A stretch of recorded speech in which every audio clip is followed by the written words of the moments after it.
What is going on, you guys? Welcome back to Down to the Wire. I'm your host, Brian Costa, and tonight we have a fantastic episode for you here from the Koffler Center at Bryant University.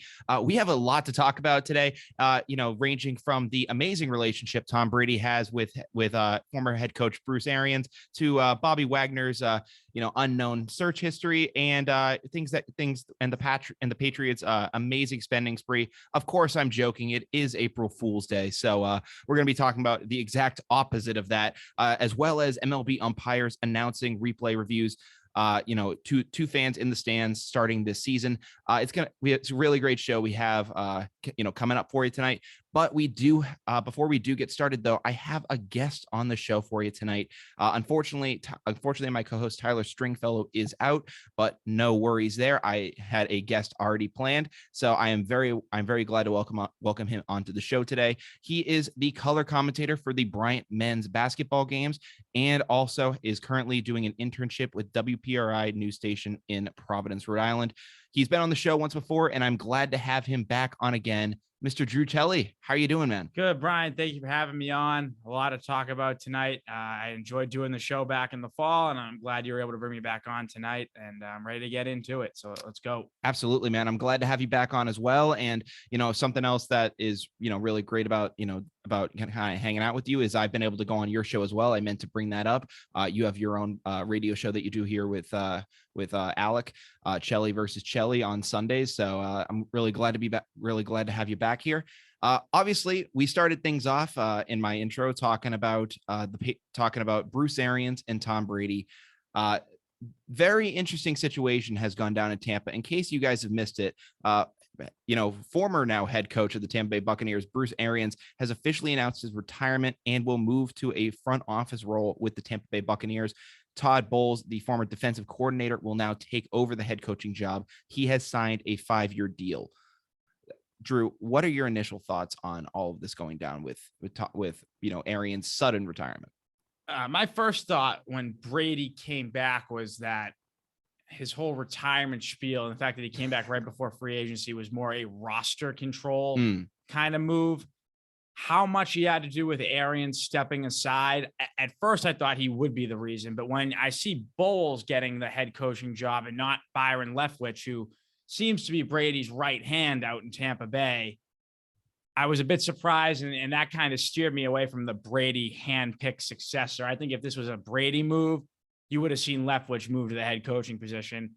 I personally think Bruce Arians, had a fractured relationship with that team, and I don't think he had the best relationship with Brady, and I think he figured it would be best for them moving forward if he stepped away and just got a new voice in there. Yeah, I kind of have to think the same thing. I know, obviously we started to see some things with the Bucs fall apart towards the end of the season. Obviously the infamous meltdown of Antonio Brown on the sidelines. And listen, Antonio Brown's his own animal, so he could have done that with like the nicest coach in the world. So we have no idea what actually led to that. But obviously there are some players that have been vocal against Coach Arians, and it had me thinking, like, what is going to eventually happen here? And the fact that just a couple weeks after Tom Brady says, "Hey, I'm coming back to the NFL," and Bruce Arians is like, within the same month basically says, "You know what? Coaching isn't my thing anymore." It just stinks, dude. And something really just doesn't sit right with me. And in my opinion, Tom Brady went to that Manchester United game, which, is owned by, or at least the Glazers have some partial ownership, I believe with those guys. And I think he went out there and was like, all right, I'm going to talk with you guys one-on-one. And it's like, all right, my wife's given me the clearance to possibly come back to football. But if I do, I don't want Bruce Arians as my coach anymore. And because I think Tom Brady, obviously you can say he has a fractured relationship with Bill Belichick and everything that goes with that. But I think he has some semblance of respect for the way Bill Belichick runs the ship. And I think he went to Tampa Bay, saw the way Arians ran it, and was like, okay, I was able to win a Super Bowl like this and great, but I had a super team around me. If I really want to have some more long-term success and get another ring out of this, Arians is not going to be the answer, and things are only going to get worse if he stays the head coach. I would have to agree. I've never thought of Bruce Arians as a great coach. I mean, I've seen him have success, but at the end of the day, he was the embodiment of what coaching is in sports. When he had great players, his team won. Mm-hmm. When he didn't, they didn't win. So how much of it was him, you really don't know. I mean, at the end of the day, you bring Tom Brady on, you're gonna get better as a coach no matter how good of a coach you are. And I think Arians is just another product of that. And I think without Brady, the Buccaneers would have been in for a long 2022 season. And I think they met in the middle. Arians knew the only way for Tampa Bay to succeed was, to have Tom Brady back. And if that meant not being the coach, then I think he was willing to agree to that. I'm sure he got some sort of exit bonus or compensation. And I think at the end of the day, this was part of getting Tom Brady back to Tampa Bay in some degree. It's not the only reason, but I do think to some degree this was a Tom Brady move. And I agree with what you said. I think Brady saw how the ship was being ran and wasn't a huge fan of it. Because at the same time, you could have it was like, okay, we could do this for a year. And if, if this stabilizes and maybe we get some more structure, maybe we can win a couple more rings. I think Brady saw the way it was going. It was like, okay, this whole thing with Arians, nothing is stabilizing. No one's really coming together collectively. We were able to pull a ring out against the Chiefs, but he didn't see it as a sustainable option with him as the head coaching option. And I don't know, just seeing the way it's gone down with Bruce Arians. I mean, congrats to him for coming out of retirement and winning a ring, but when he went out with the Cardinals and basically announced his initial retirement, then I really had no kind of malice towards him as a coach. I really didn't think of him in any sort of negative light. I actually kind of respected and liked Bruce Arians, even though some people used to call him like dopey and whatnot. But because I saw him as this guy that came in when Chuck Pagano had cancer, he was able to coach up that team there. Then as a result was rewarded for the amazing job he did with that crew. Went out to Arizona and had some pretty good success there. And I was like, you know what? That's a good NFL story for Bruce Arians. And it was like, if he's going to walk away, do all that, great. Then the money calls. He's like, okay, I'll go down to Tampa, do all that. And I don't know, ever since he kind of like became, like the embodiment of a Florida man, kind of like Tom Brady. And I just don't know. Seeing him have to step away like this, it just reeks of Tom Brady's fingerprints. And much like LeBron James, to where he's able to, control massive decisions within the organization. This just utterly reeks of Tom Brady's input.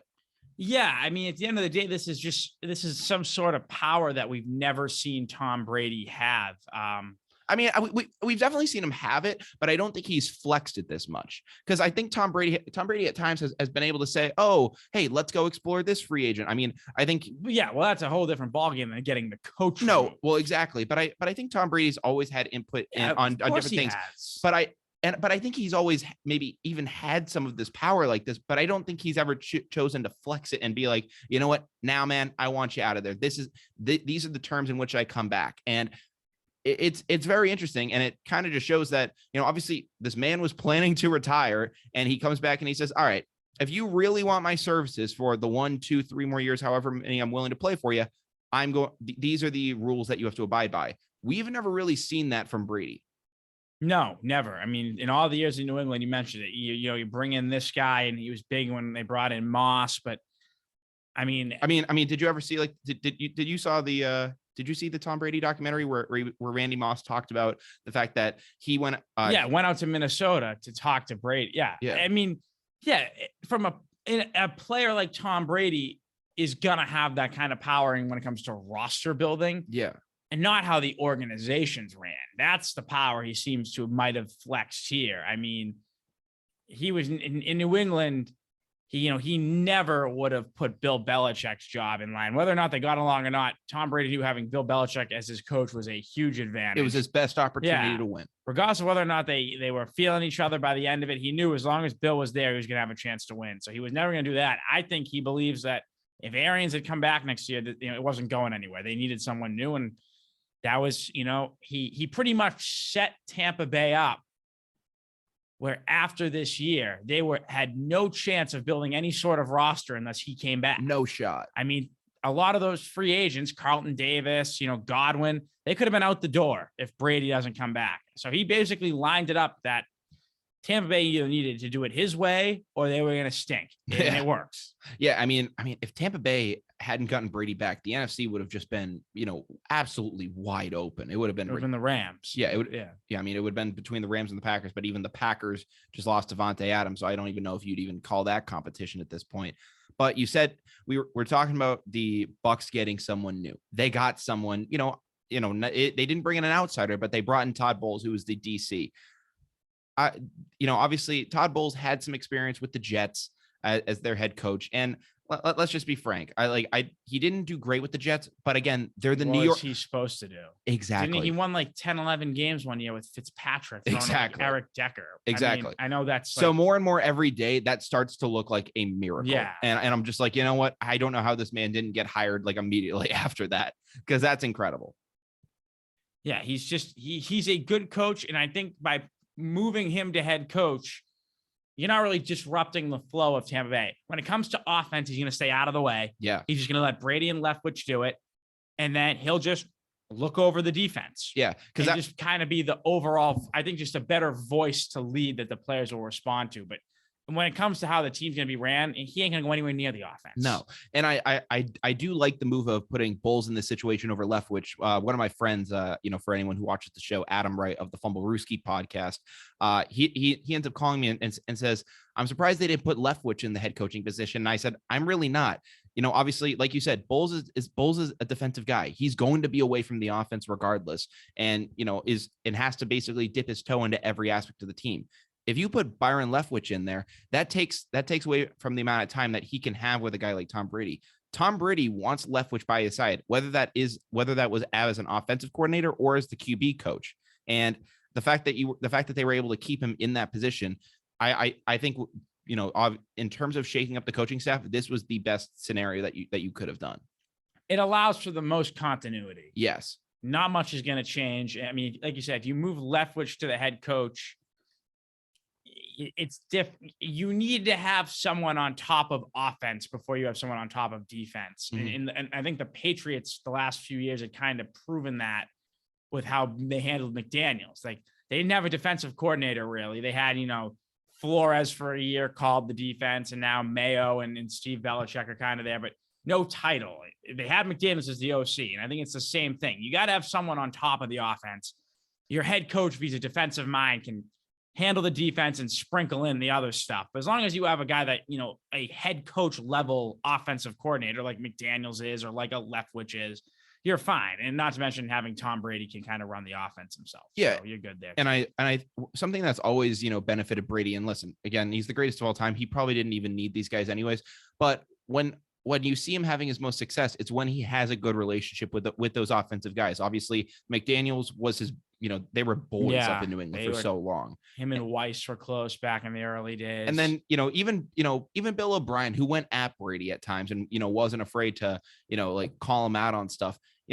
I'm pretty sure they even had a good relationship probably, at some point during that. So, Brady's always had a pretty, solid relationship with those guys. And I think having Leftwich, remain in that role was the best possible thing you could have done for Brady here. Yeah, I think you have enough, they're going to run it back from an offensive point of view. They're just going to run it back. Everyone's going to be back, except for Antonio Brown. But yeah, you got to look at the playoffs last year. You had a gimpy at best Leonard Fournette. You had no Chris Godwin, who's the most important piece of that offense, by the way, not even close. What makes them so lethal is that they had so many weapons. The second you take a couple of those weapons away, they're just like anybody else. Yeah. I mean, they lose OJ. I think they lost OJ Howard, but as long as they bring Gronkowski back, that's irrelevant. Mm-hmm. You have Scotty Miller. You have a couple other, spare wideouts. You picked Cecil Grayson. They picked up Russell Gage too. Yeah. Okay. Forgot about that. So obviously you lost Antonio Brown. I'm not saying Russell Gage is anywhere close to that level of production, but he was a pretty solid wideout in Atlanta. And I think sticking him behind, freaking Evans and Godwin, if he's that third wide receiver option, that's a great, he's gonna be open. Yeah. That's a great third receiver option. I mean, he was basic, towards the end, he was basically the two guy in Atlanta at certain points, and he was able to thrive there. So I think that's going to be an underrated pickup. I think like that move will probably go under the radar. Not a lot of people will think about it, but the Russell Gage signing Russell Gage to Tampa. I saw that move and my eyes lit up. Yeah, I think that's a good move for them. And you know how Tom Brady does it with wide receivers. He'll make them look a lot better than he is. Oh yeah. No. So obviously he'll make some of those guys look better than they are. And, obviously Tom Brady is amazing at his recruiting job. Another group of people that are really good at their recruiting job are the folks out in Los Angeles. My God, like what the LA Rams have done in the past, 12, 14, 16 months or so, it's insane. So, obviously the big move happening with them is that, within the past couple of days, they signed linebacker Bobby Wagner to a 5-year, $50 million contract to, go out to LA and, essentially be Von Miller's replacement, who they got in a trade. I think they trade a 2nd-round pick for him. Like they gave Denver, I think, a 2nd and a 3rd. Yeah. Yeah. So obviously when it was announced that Von Miller was signing with the Buffalo Bills on a 6-year contract, which contract's absurd. That's going to go down as one of the worst contracts in sports history. I don't even know how that's written, but that's beside the point. I mean, I'm sure there's ways where the Rams can get out from underneath that if they need to, but you mean the Bills? The Bills. Yeah. But yeah, it's, it looks bad, but you know how the NFL works with their contracts. They're not as bad as they look when you just look at the pure numbers. Yeah, because Von Miller, while he was good for the Rams, you could even see that he wasn't his old self he wasn't his old self during that Super Bowl. Still a great player, and still able to get after the quarterback, but nothing close to the beast he was during the Peyton Manning era. Prime Denver guy. Exactly. No, he's 32 years old now. So the fact that he got that kind of contract is absurd. But somehow LA was able to upgrade from that and go after and get Bobby Wagner of all people. And I was like, I saw it and I was like, like, where's the fake post about it? Cause everyone's going to Los Angeles Rams. And I'm like, you gotta be kidding me. They got another guy. And I'm like, you can't make this stuff up. They also obviously ended up, this wasn't their only big signing in the offseason. They went out and got the number, at the time, the number 1 wide receiver target, Allen Robinson. So they got him out there to replace OBJ, who, went down in the Super Bowl. He was more to replace Woods, I think. Because they moved Woods. I think they still, are expecting potentially to bring Beckham back. I don't know. I think once they got Robinson, you saw how quickly Woods was out the door. So I think they were anticipating having to lose Woods. You actually make a good point with that. And I think that's what A-Rob was for. Just to have 2 guys locked in. Because just like last year, they weren't expecting Beckham, and I don't know if they're expecting him this year, but now they have, their outside threat, and then obviously Cooper Kupp, who's a threat everywhere. So I think that's what that move was made for. Yeah. So in your mind, we've talked about the Bucks, we've talked about the Rams, and all the moves that they've now made. Does this move solidify them as the, if you had to pick your Super Bowl favorite today, does it automatically swing that way, or does Brady coming back have, some play there? If I had to pick a Super Bowl favorite in the NFC, they would be the top team. But we've seen in the NFL in the last how many years a team win the Super Bowl, or even go to the Super Bowl and get back the next year. No one's went back to back since the Pats, since the 03-04 Pats. And as far as I can remember, the only teams that have gotten there, multiple times in a row are the Pats and the Chiefs. The Chiefs, the Pats, and Seattle got there 2 years in a row. Yes. But other than that, since the Patriots repeated, I think those are the only 3 instances in which we've seen a team run 2 straight. So odds are the Rams won't be back. They're the best team, but probably won't be back. Yeah. It just makes, here's the thing. I wonder, I would say typically in the NFC that we grew up with, for so many years, it'd be like, oh yeah, they won't be back. Like they could get knocked out first round. But the dynamic between the AFC and the NFC has completely flipped on its head. I used to get killed by my friends. One of them is a Packers fan, so he would say to me, "Yeah, we go into the playoffs every year. We're getting screwed. Meanwhile, you guys are beating up on like the Brock Osweiler Texans." And I'm like, Blake well, Bortles, fair enough. And I'm like, okay, yeah, Mariota, those guys. So I was like, you know what, fair enough. But that's not the case anymore. The NFC is, maybe 3 teams deep, if you really want to even call it that. 4, I'd say. The 49ers. You got to include the Rams. You have to include Tom Brady. You have to include Aaron Rodgers. And from a talent point of view, Dallas is there from a talent point of view. That's about it. But they've always had a big group of problems. Yeah. And then, I think you can throw San Francisco in there too.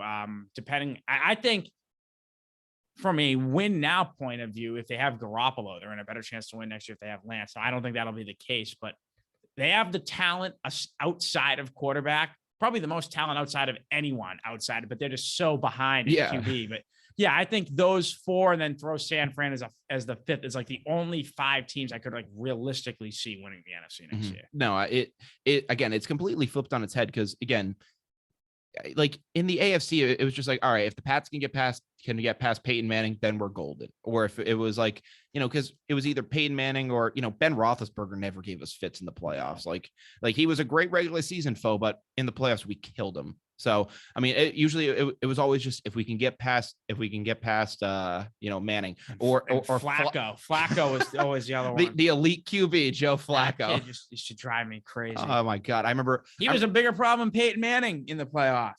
That dude was just always in our way. He was just a thorn in our sides. And that was always something that pissed me off. Joe Flacco, man. I like, obviously the 2009 wild card game, and then what was it, 2012? The AFC champion. Yeah. So they came in 4 times over 6 years. Yeah. And it was ridiculous. So, I mean, you had the 2009 game, you had the 2011 game where we went to the Super Bowl. The next year when they beat us in the AFC championship game. 14 when they went, I think 35-31. They were never afraid to come in here. They still aren't. I mean, Baltimore's just, they're always tough. Yeah. Whenever I saw Baltimore, I was like, wow, this is one of the better rivalries that of the early 2010s that I don't think enough people talk about. Patriots Ravens. It was going to be a bloodbath. It was always going to be a dogfight. And, credit to Joe Flacco. I mean, I remember a bunch of people used to joke about him being an elite quarterback. And it was like, oh, Joe Flacco is the definition of elite. And like, cause they looked up like what elite quarterback statistics was. And Joe Flacco, was like a tick over into elite, and they were like, well, he's technically elite. And I remember Barstool was making elite, elite quarterback shirts for Joe Flacco and talking about him. But I don't know, it like that entire dynamic has changed. And because I mean, you got the Browns that are now eligible, you got trying to think of who else. I mean, obviously the Bills, the Chiefs, Broncos are now in there. Yeah, they got Russell Wilson on the Broncos. The Chargers got better. Everyone got better. Yeah, well, especially everyone in the AFC West. That entire division might make the playoffs, which is ridiculous. The Dolphins now have Tyreek Hill. Everyone. The only teams that didn't actually get better this offseason were the Patriots. Baltimore didn't really do anything. Yeah, no. Pittsburgh didn't really do anything. They got Mitch. Yeah. Okay. Yeah. No. Exactly. I'm repeating you. And then the Jets didn't do anything either. But aside from that, I mean, everyone else, the Chiefs are the Chiefs. They don't have to do anything. The Bengals made some O-line moves, which you knew they were going to. Buffalo went and got Von Miller. But that's what the Bengals needed to do. That's literally it. It was just like, fix your O-line and you'll be golden. Yeah. So everyone else went out and got substantially better. Obviously, the Chargers got better on defense. Khalil Mack, JC Jackson, and then the quarterback moves. Deshaun Watson to Cleveland, Russell Wilson to Denver. So all of a sudden you got 9 teams that could actually win, have the ability to win the AFC. Yeah. So then it comes down to the Patriots. And obviously you said they haven't made any moves. What the hell are they doing right now? Obviously last year they went out and they literally just broke the bank and literally signed any marquee free agent you could have thought of. They didn't go crazy in the trade market, but that's because it wasn't as huge last offseason. But what the hell has happened with them? I mean, I don't know why, what is keeping them from going after and getting some of these big guys? I know, obviously you think about the cap, but at the same time, the cap is kind of BS now, because you're seeing what the Rams are doing with these contracts, and you're seeing a bunch of these other teams signing these guys to ridiculous deals. And I'm just like, I don't think you can use the salary cap as an excuse now. There's so many different ways to you said, to BS it. Yeah. All you need restructurings and not to mention we have a quarterback making $1 million a year. That usually means you can spend, which was what they did. I mean, Kraft said it a couple weeks ago. He's like, we basically spent 2 years of free agency money in 1 year. But it's you couldn't just readjust a couple of those contracts and I don't know, man. I'm not in that world of doing contracts, but I don't know, throw some BS incentives in there that these guys can easily make, and then just have them meet them and just get around it. That's pretty much what all these other teams do. They just make something up, and it's all right, we know these guys are going to hit these incentives and this non-guaranteed money, which doesn't count. So just do that, and you'll get everything you need. Yeah, I don't know what the game plan is. It's just, I feel like they're banking so much on a Mac Jones leap from game manager to stud young quarterback, which, you know what? He could make it. Yeah. Joe Burrow made it in year 2. Josh Allen made it in year 2. Josh Allen was not a good quarterback his rookie year. No, Patrick Mahomes, I guess you could call it year 2. It was his first year to start, but he had a full year to learn. Yeah, under Alex Smith, who before shattering his leg was an amazing quarterback. Yeah, I mean, they have the talent where if Mac Jones makes the leap, they'll be a good team. The question is, does he make the leap? He wasn't as widely regarded as Burrow coming out of college and Allen coming out of college because they didn't have good teams to work with as rookies. But, we see them, by year 2 or 3, they're stud quarterbacks, especially Allen. I think if I was to pick an MVP next year, he'd be my first pick. Yeah. But yeah, they're just hinging on Mac making a leap. And then next offseason, when these big contracts from last year, you can start waiving without dead money, they'll still have a rookie deal Mac and can go make big moves. Yeah. I mean, and it's a lot to hinge on Mac Jones to really excel in year 2, because when Mac Jones came out, he was described as the most pro-ready quarterback. That's the way he was described coming into the league. And you know what? He was pretty pro-ready. He was able to handle a lot of situations and, didn't get flustered and didn't have, too many rookie moments. Obviously, took his team to the playoffs. Yeah, I mean, and you went on a 7-0 run against some pretty okay teams at some time. So it was like, okay, this kid might have some potential. But the worry about just being like when they said, oh yeah, he's the most pro-ready guy, is that you can have a high floor but a low ceiling. And it's that, you can come in and be like this really consistent guy, but do you have the physical and, mental traits to grow and become that better guy? Or are you just going to be a Ryan Fitzpatrick your entire way through? That's kind of the fear that you have coming in. And I don't think that the Patriots are putting Mac Jones in a better situation based on what they've done with this coaching staff. I mean, I think they have Joe Judge as their quarterbacks coach for next year, which frightens me because somehow he was able to make Daniel Jones worse. So I like, even if Mac Jones is the type that can excel, under good coaching, great. He doesn't have that right now. No, I mean, losing Josh McDaniels is a huge loss for a young quarterback that's trying to develop. And yeah, the guys that were called in to help his development aren't exactly beaming me with confidence. I would have liked for them to go pluck a Joe Brady type offensive coordinator, a guy that is just an offensive mind that can work with young quarterbacks. And they didn't do that yet. I mean, Joe Judge is a good, I think he's a good position coach. I think he's a great special teams coach too. I think when the Packers lost in that playoff game, I was saying, I said to my friend who was a Packers fan, I was like, you guys should go get Joe Judge as your special teams coach, because that's the reason you guys lost that game against the 49ers. Do the Patriots even have a special teams coach? I think we still do. I forget his name, but Joe Judge was our special teams coach. Yeah. I know Judge kind of sprinkled in with the wideouts too when he was here. Yeah, he was a positions coach for a little bit and then became special teams. And when he was our special teams coach, we had some of the better special teams in the league. We didn't make a ton of mistakes at that level. No. So I think having him there, that was a great position to have him. But having him run the quarterbacks, I just think I just flash back constantly to, what was it, the 3rd and 9 where your QB sneaking it back at your own end? Yeah. Oh yeah, that was brutal. Like, that's pathetic. I mean, it's not even for me about who's coaching Mac Jones on a day-to-day basis. The kid's either going to be good or he's not going to be good. Yeah. My question is, who is calling the plays? Yeah. That is what I'm worried about. You got to have someone who can call the plays. Because I heard some rumors that it was going to be Matt Patricia. Yeah, we can't have that either. And I'm just like, Matt freaking Patricia. He was your defensive guy. Yeah, he should be the defensive coordinator. Yeah. He was a good defensive coordinator here.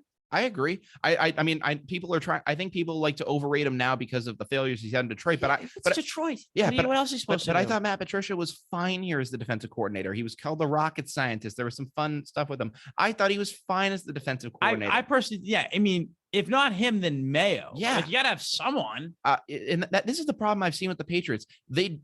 Since McDaniels' departure, you really haven't seen Bill name another coordinator. Like once Patricia left, they never named another guy defensive coordinator. They had Flo for a year before he left, but he didn't have the title. And like we said earlier, I don't even know who's been calling the plays the last couple of years. Yeah, he just had the linebackers coach call, but he was named defensive play caller. Yeah, last year, guess it's the same. Yeah, last year it alternated between I think Steve and Mayo. So it alternated between those guys, and it should be Mayo. It should be Mayo. At the end of the day, I agree. I mean, at the end of the day, I've always been a big advocate for players who coach. Yes. At the end of the day, it's one thing to think you know what's going on out there. It's a whole nother to have actually been out there. It's someone like Steve Belichick he's learned from film and what people have taught him. Yeah. Gerard Mayo learned on the field. Yeah, he learned a different ballgame. Yeah, he learned by having to match up against guys like Tony Gonzalez. Yeah, that's how he learned. Because he had to go spot up Antonio Gates sometimes coming off the line. That's how you learn exactly what defense works and what doesn't. Yeah, I mean, you can watch enough stuff on your Microsoft tablet. Yeah, but at the end of the day, being out there makes a difference. Yeah, you don't. I mean, yeah, huge difference between seeing what 4.4 speed on the outside looks like on the tablet versus when you actually are looking at it coming at you. Yeah, exactly. Whole different ballgame. Exactly. So, I mean, there's a lot of fears that I have for Mac Jones next year. And, we were mentioning the Patriots not doing a lot of moves in free agency. There are still some good free agents left, guys, and they're not all offensive guys. There's a lot of defensive guys like Jadeveon Clowney, Stephon Gilmore, Tyrann Mathieu, OBJ is there on the offensive side. I wouldn't touch Beckham, but yeah, those veteran defensive guys. I mean, I know there's this whole idea about trying to get the defense younger and faster, but like it's also a product of upgrading because right now, who stands beside? I mean, you have McCourty and Duggar at safety. Tyrann Mathieu's an upgrade over either one right now. Exactly. Now, how much of an upgrade are you willing to make at what cost is the problem? I mean, I think cornerback has to be addressed. If you can grab Gilmore for $9 million for a year, because I think it should be a no-brainer. Because I think Gilmore, unfortunately, due to his injury and his setback, and the Patriots not playing him and trading him, very close to the deadline, he wasn't able to establish that the value I think he thought he could get. I mean, if he had hit free agency right after 2019 as the defensive player of the year, would have made the bag. But I think a lot of people are like, he got a big deal when he first came here. I mean, he already got his big contract. So, well, I think he was probably thinking, okay, maybe I can get like another 3-4 year deal. Yeah, something for 50, the 15 million range. But that's not there for guys 33 years old with hip problems. Exactly. So I think for this, it's like, all right, bring back in Stephon Gilmore, bring him in on a prove it deal. And I find it crazy that you're bringing him in. It's not even really a prove it deal. It's we need a cornerback that can cover good receivers. We don't have that. And we know he's worked in this system before. Yeah. So I'm like, you know what, Bill, pull the trigger. Like, just go for it. And right now, who's when the other team, what are we throwing? Malcolm Butler and who out there right now? Jonathan Jones. Yeah, Jonathan Jones is a nickel cornerback who's package specific. When the other team has two wideouts, he ain't covering one of them. Yeah, no. He's out there for third down. Yeah. So who else is? I mean, Jalen Mills, I didn't like too much. So there was that guy we got from the Texans. That's right. What's his name? Terrell, I think something. I don't even. Yeah, I know who you're talking about. We give him like $3 million. Yeah. So I mean, I don't even know if that guy will make the roster. But I like who really even knows with that. But I mean, like, we've seen like Patriots players, do a lot of recruiting on social media. Obviously, Matthew Judon should almost be he's doing his best. Dude, he is trying so hard. I feel so bad for this man. He's just like Bobby Wagner to New England. Then it's like, no, he's going to the Rams. He is trying so hard. He's been going after everybody. It's just not working. And it's getting tougher and tougher every day to sell New England. And for the first time in a while, we actually have a player that's like rallying the troops and it's like, hey guys, come here. We want you. And it's just very tough to sell this area now. And I think, obviously Brady was always the big draw. And I think people are like, all right, winning was the big draw. That too. So it goes hand in hand with Tom Brady, but winning was why people came here. Yeah. Like it's like going to the San Antonio Spurs. Like, I mean, granted, San Antonio's in a warmer part of the East, in a warmer part of the country, so you could make the appeal with that. But at the same time, you were going in there to work. You weren't it wasn't going to be like all fun and games. No, but winning was the reward for all of that. I mean, you knew if you came here. especially for guys that play defense. Because at the end of the day, Tom Brady doesn't make you look better if you play nickel cornerback, but you're going to be on a team that wins and you're playing in the postseason, and that usually works. So that appeal's gone now. So now you're being told, all right, you got to come work at this Patriot-like work ethic. Where there's a chance you finish third in the division, where you might not even make the playoffs. And it's just like, why the hell would I put myself through that? There was always a light at the end of the tunnel for all that hard work back in the day, because you always got to play in January. But now it's like, is it worth doing all that to finish 8 and 9? Probably not. Actually, it isn't. It isn't. No, it's not even a problem. It's not. You can go to LA, work a little less hard, and be 12 and 5 and probably play for a Super Bowl. And you're in LA. I mean, Tom Brady just proved you could do that exact same thing. And he proved that you can win in, different types of ways. Again, BA's now stepping away, but before everything kind of went south with them, there are multiple ways you can win a championship. And I think it's being proven more and more every day. So I don't know. There's so many moving pieces there. And I really want the Pats to go do something, because we need to compete in some way. But I don't know I don't know what this year is going to look like. If you had to guess right now, where do we stand in the division? You stand third. Yeah. I think that Tyreek move, it puts the Dolphins over you at this point, because the Dolphins, when they have absolute nobodies, give us fits in Miami. Yeah, that's the problem, because with most AFC teams, Belichick can just figure out how to beat them. But he's never had great success over Miami, and now Miami has more talent. Yeah, because for the first time in a while, again, Miami, they could have absolute dog food on the field, and we'd go down there at the end of December, and we'd be riding like a 7-game win streak, 12-2, and a lot of Patriots fans would kind of be tugging at their collars and be like, it's getting a little hot in here, like, what's going on? We're going down to Miami. Never fun. No, I mean, even last year, week 17, when which wasn't a must win, they had already clinched, but you would have avoided Buffalo in round 1. And Miami slapped them around. Yeah.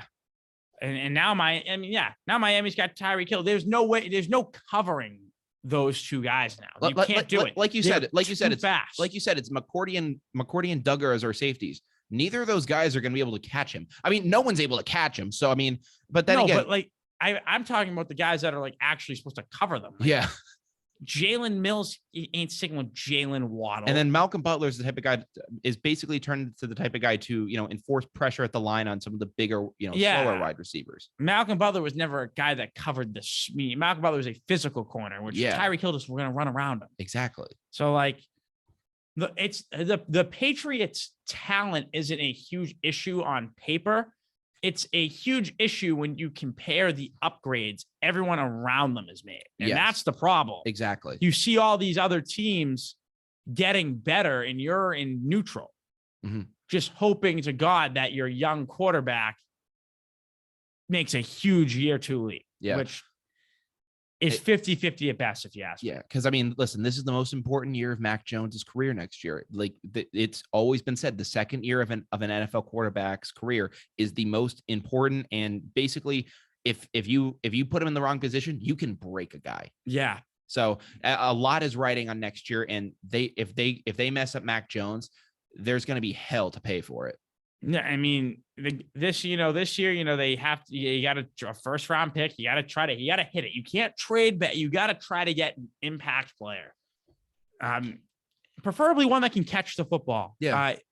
Jameson Williams is the first name on my list. I know he hurt his knee, but if he's there, I mean, either him or John Mechie, but both of those guys are. Yeah, both of them would work. Any of those wideouts would work. Either the Ohio State kids, the kid from Arkansas, Drake London, pick any of them. I mean, look at what these young wideouts come in and do. They're all awesome, especially the Bama kids. Like Jalen Waddle last year took over the league. Chase. Yeah. Jefferson 2 years ago. They're all monsters. It's ridiculous. Yeah. So, I mean, listen, just make sure Bill doesn't go out there and just get another N'Keal Harry. No. That's what we have to avoid. Don't That's try. True. Bill. And we tried a couple of years ago. Yeah. Here's the thing. You don't always need to kind of be hidden and be like, oh, I'm going to get the steal of the draft and get him here. Sometimes a lot of these guys can be just right in front of you. There are a ton of players that are college players and, can't make that adjustment to the NFL.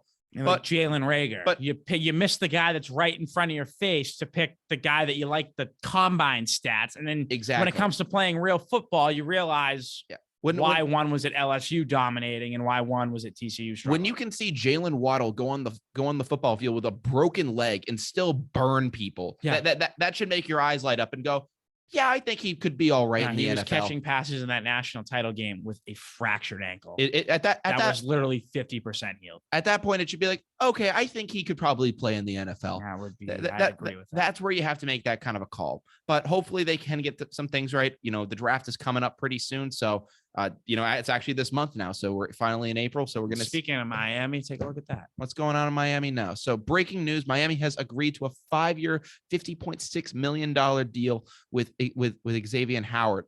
Wow. I don't even know if 50 is the number. That says new money. So something tells me like that got tacked on. Like Jesus Christ. So yeah, they're already on the team, but they're locking up there. So even if we get John Michel, they're going to have a guy to go match up. That guy's been in trade rumors for a year and a half now. Not anymore. He's locked up. Well, I think they finally see some things going on there. So it just puts the pressure on the Pats even more. They need to go and finally make a move. And I don't care what it is, but you can make a smart money move and not do anything stupid. That's fine. But just do something and show that you have a little bit of life. Because Robert Kraft basically said, we haven't done anything for 3 years. I want to see some level of improvement. So let's see it happen and hope for the best. But so we're going to have to go from there. But before we do go, just in general with the show and on to the weekend, I want to switch things up to the MLB real quick because there's something pretty interesting going on there. And it's that the MLB umpires this season are going to officially start announcing replay review decisions to the crowd, once replays come out. So similar to an NFL ref, basically saying this play is under review to see, was it a catch? They're basically going to go and say, they're going to basically be like, Cincinnati is challenging whether the runner was out at first, and basically we'll make an announcement and then you can, make a call from there. I really like this move because there's been plenty of times where I've seen a challenge go down from an MLB team and I have no clue what's going on. I have no clue what's going on. And finally, we're going to actually have some semblance of an answer because it could be like, oh, like what are the, because there's so many things that go on a tag play at, on a base. It can either be, did the guy, miss the base entirely, or was it that, maybe he slid over the base, maintained possession on it for a little bit, but for a split second came off and the glove was on him. There's plenty of different things that can happen there. And I think finally, having the umpires be able to come out and, explain this, it'll help the fans out a bunch. It'll help the fans out because if you watch enough baseball, you know what type of play. I mean, just by looking at it, some people don't know, play at second base, they're not reviewing whether or not he beat the tag. They're reviewing whether or not his hand came off. You watch enough baseball, that's what's going on. Mm-hmm. If you don't, you're like, he got there way before they tagged him. Yeah. But that's not what we're looking at anymore. Same thing with on a force out at second, did they Derek Jeter it or did they keep their foot on the base long enough? Like you have to know that to understand. Is it a big change in my opinion? No, play. It'll just help you out a little bit. Yeah. Quite honestly, I think if Angel Hernandez starts talking to fans, regardless of what he's saying, it ain't going to go well. Yeah, his ass might get booed out of the stadium. They're just going to boo him. I'll be interested to actually see what Angel Hernandez actually sounds like. I really have no idea. Me neither. Yeah, I've never heard these guys talk before, so I wonder if any of them have stage fright, and I might get a little bit nervous when they go on the mic. Yeah, I'm just imagining there are going to be some terrible technical difficulty throughout the year. There's going to be like some mic that goes rogue, and there's going to be terrible static. I want to almost have an over-under on a game getting delayed slightly for a microphone malfunction. I feel like it's just gonna happen at some point. Probably. I can only imagine. But it's also good too because whenever you make these replay calls and you don't know what's going on, not only do the fans have no idea, the announcers have no idea what's going on and on the television broadcast. And I'll be watching Dave O'Brien, Jerry Remy, God rest his soul, and Jerry would be talking to Dave and it would basically be like, I don't even know what they're reviewing here, Dave. So, do you see anything? And it was kind of just like these guys going back and forth, like having, like a water cooler conversation. And finally, they'll actually be able to get the information to make themselves sound, like they know what they're talking about. Yeah. Not again, in my opinion, not a huge, it's just a nice little way of keeping the fans. It's just something that's cosmetically just appealing. Yeah. It makes it just easier for people to watch. Yeah. It's not something that's very difficult to implement. You just give them a headset and a microphone, but Yeah, it helps the fans out more because the players know what's going on. The managers know what's going on, but the fans that might not know what's going on now have a better way of following along. Not that this is going to bring in new fans, but the casual fans that might not know the little things that get reviewed now will. Yeah, they'll be able to actually pick up some stuff like that. I was listening to some sports radio this morning, and people were complaining, basically saying, hey, the pace of play already takes long enough. If an umpire is given like a 30 second to minute, explanation, this isn't helping the review time. I mean, these reviews are technically supposed to be 2 minutes long. That's the problem. Yeah. They take too long to review them. Whether or not they add a 20-second intro to the review, what will speed it up and slow it down is how long you look at the play. Yeah. If you can't make it up, you basically just say the call stands, not the call is like it's in the NFL, for example. You either say the call stands or the call is confirmed, meaning you basically, if a call stands in the NFL, it means that you weren't able to discern, whether it was or whether a play didn't or didn't happen. When you say it's confirmed, it means that we got it right. Yep. It's like we got it right. It's almost kind of the umpires kind of like dusting off their shoulders. It's like, hey, we told you we had it right. Yeah. So that's usually a little tick you see there. Just do that in the MLB. If they can't come up with it in 2 minutes and have that decision, they have these 4K cameras pointed. By the time they get over to whatever tablet they're looking at, that should already be up on their screen. It should just be like, all right, did he come off the bag at all? He did. All right, he's out. Just make the call. Yeah, it shouldn't take look at it a couple times. If you see it right away, great. If not, don't spend 5 minutes looking at it. At the end of the day, you're not going to get everything right to a T. The overall product gets diminished when you look for a play at 5 minutes and then just say it stands because we couldn't overturn. It's like you could have figured that out in 30 seconds. Yes. Because you spent 5 minutes looking at different angles that were all going to show you the same calling thing. A replay official in New York and doing everything there. I mean, overall, it's all about just making sure the product doesn't get affected. And I think that's an issue that you run into with these, 5-minute reviews. They can go long. I have to agree with you there. So, I mean, hopefully things go well throughout the season, but it's the MLB. And with that league, anything that can go wrong will go wrong. They're already off to a rough start. It took them, 6 months just to get the schedule set. And I'm glad they're starting and they're not going to lose any games, but the way that all went down, it sucked. Yeah, it sucked for sure. And I mean, the MLB, the way that they've run some things these past couple of years, they had a shot in 2020 to reestablish themselves and say, hey, we're a league that's committed to getting back out there and playing for our fans. People don't realize this. They could have been out and they could have possibly had a 100-game season during 2020.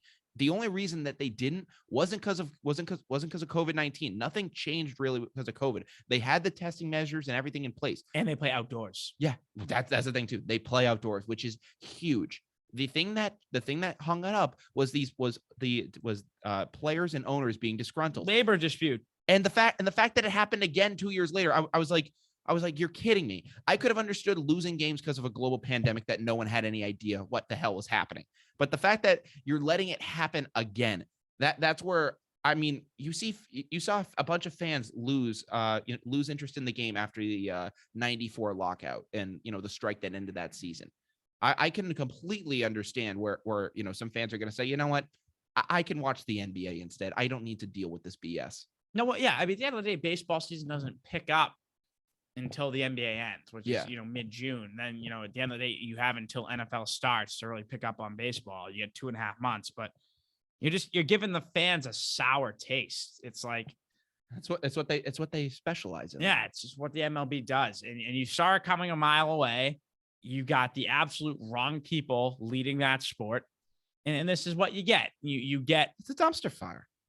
I mean, Rob Manfred has always screwed stuff up in the MLB, and that's just the trend that we're always going to see. They just overcomplicate it. It's like meeting in the middle just doesn't seem to be a good idea to anyone in the MLB. It's like, that's how you get negotiations done. Yeah, you got to give up a little bit. You put up your number that you're never actually going to get. That way, when you meet in the middle, you're just closer to where you actually want to be. Yeah. If they want to give you $50 million and you're worth $80 million, you start at 100. You're not getting 100, but okay, now we meet at 75. Okay, well, you eventually get to 75, which is close enough to where you want to be. Exactly. But what these guys did was the players wanted 120 million, so they said we want 120 million, and the owners were like, no, So, and then when you don't get what you want, then like you're obviously then going to be losing from there. And it's like you at least overshoot it. And then when you bring it down, you can at least make the case of being like, okay, we're being reasonable now, but they don't do that. No. And it all comes and it all blows up in their face. And like, it's just amazing that like they figured it out in like 2 weeks. It just it took them 3 months to start. Like you had from they didn't even talk to each other. No, till like mid-February. Yeah. And when they did, they lasted 5 minutes. Exactly. The owners came with a proposal. It sucked. The players were like, yeah, we're not doing that. They left. Yeah. So I think that was what people had a bigger problem with, was like the lack of like urgency was just horrible. Yeah. I mean, Manfred announced that the first 2 series of the year were going to be canceled. He did come out and say this and literally said these will not be made up. And it just shows that the entire league is a scam, because even that didn't hold water. So I mean, because Manfred said, you know what, I'm putting the hammer down. These games are going to be canceled. We're going to lose. The players are going to lose their game checks, and this is a big loss for the fans. And he wrote a letter to the fans and saying to the fans, we are so sorry about this tragedy of having to cut games from the season. And I think he actually announced that he was going to cut another 2 series before the deal came down. And I'm just like, what? These guys have no idea what they're talking about. They're flying by the seat of their pants, and it's ridiculous. Let me make this very clear. The players want. Yeah. The players want, and there's no arguing it. They got a full season. Mm-hmm. Full money. And in situations where they were actually negotiating salary, not salary cap, but like minimum salary, arbitration bonus pool, the middle number that everyone was encouraging them to meet, the number they finished at was not a lot closer, but leaned more to the players than the owners. Like the players didn't get what they wanted, but the final product was closer to the players than it was to the owners. It wasn't very close because they were $100 million off, but instead of meeting in the middle, they met $45 million off on the players' side instead of the owner's side. The players made a small gain, but in CBA arguments, those small gains go a long way, and the players got them. No, you can make the case that the players won. What's ridiculous still, though, Drew, is that the fact that even though the CBA has been agreed to, and that we now have new terms, there's still changes being made as of right now. I don't know if you saw this, but it was originally announced, we're getting rid of the runner on second base to start extra innings. Didn't do that rule is going to be gone. And they said that coming out of the CBA that rule was going to be gone. And then like 2 weeks later, they said, you know what, we're going to bring it back for this season. And they basically framed it as saying, well, because we need to squeeze so many games in. And I'm just like, you're doing 6 double headers. Chill out. I personally don't think that's a horrible rule. The I 7-inning double headers I thought sucked. Well, it sucked. Well, the 7-inning doubleheader sucked because it actually messed with player stats. Madison Bumgarner of the Diamondbacks had a no-hitter through 7 innings, and he doesn't count. Yeah, he didn't get it, and I'm just like, he did everything he could have to no-hit them. He couldn't go out there for 2 more innings because you didn't allow him to. So I'm just like, I don't know what more that guy could have done. And then I watch but with the 7-inning double, with the runner on second to start extra innings, the ghost runner. That to me has always just felt like a gimmick. There's nothing there. It just feels like wiffle ball where it's like, oh, hey man, we have a ghost runner out there. I'm like, I'm like, are you in middle school? It is designed to end the game quicker, which is part of the problem the MLB has. It's designed to end the game quicker, Drew. But at the same time, the problem I have with it is why does the home team bat last? Because that's the advantage you get, that you have the last ups. When you go to extra innings, the away team automatically gets the advantage, knowing, all right, if we hold these guys off, when we push this thing to extras, we're getting a guy on second. We have the middle of our lineup coming up. Let's go. Let's rally around our guy and get this out. I know the home team has that too, but in a do or die game, if that away team is able to score that runner, that could feel like a dagger. Yeah, no, it definitely extra innings. I've always thought plays to the away team. Yeah, because at the end of the day. So that's what I never understood. It was the fact. It does. It was the fact. It was the fact of, it was like, oh yeah, you always have the home team bat last because of that home field advantage. That's the great thing of having them do that. And then you throw that extra inning rule in there, and it completely throws it the other way. And I'm like, because it never made sense to me. And the fact that they're bringing it back for another season, yeah, it it's great when it helps your team, but when it hurts your team, you just look at it and you feel like you got robbed. Yeah, no, it's not a great rule. I do, however, understand why it's in place, and I'm not totally. I could understand it for the 2020 season. I actually wasn't, completely like against it because I realized, you know what, there's this virus going around. Everyone, doesn't know what the deal is with it. So, if these guys go to extra innings, let's just get them off the field as quick as possible, just for the sake of, saying that we had a season. If we have to make some rules to speed up the game just to do that, I was like, you know what? I'm all on board with it. When they brought it back for 2021, when things were opening up, that's when I started to get pissed. Yeah, I mean, at that point, it just becomes an opinion thing. Yeah. You either like it or you don't. You clearly don't like it. No. I don't have a huge problem with it. I don't think it's a great rule. I don't think it's a terrible one. I understand the basis of it. I can understand the basis. I can understand the basis of it, but I mean, the game's already gone to extra innings. I understand that it's already gone long enough, but I don't think that you should have some weird, like, gimmicky rule. I think it should be something that's fair. And I don't know. Well, what is fair? Yeah. Like, there really is no fair. Like, the only true fair way is you play it straight up, which I never had an issue with. No, but the problem is eventually, a game goes to 19 innings. Yeah. And it's like fans are like, well, Jesus, the game just took 7 hours. Like, it doesn't matter where you live.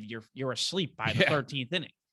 Like, you should always, if a game starts at 7:00, you should always be able to watch the whole thing. Mm-hmm. You should never have to go to bed because it's the top of the 15th and it's 2 a.m. Mm-hmm. No, I mean, I get that. And that is kind of the dilemma that you have there. It is unfortunate, but it's just a lot.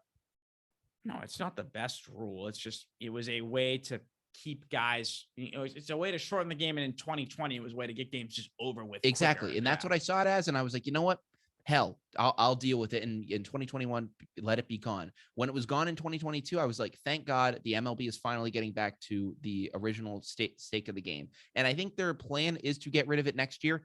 But I feel like they have some weird attachment to this rule, and they really seem to like it. And for me, it's always just felt like a game show thing. The players agreed to it. Yeah. I mean, at the end of the day, each side agreed to it. So, like, and it wasn't really a part of the CBA. It was made after. So, like, clearly. No, I mean, you make a good point. So there is that there.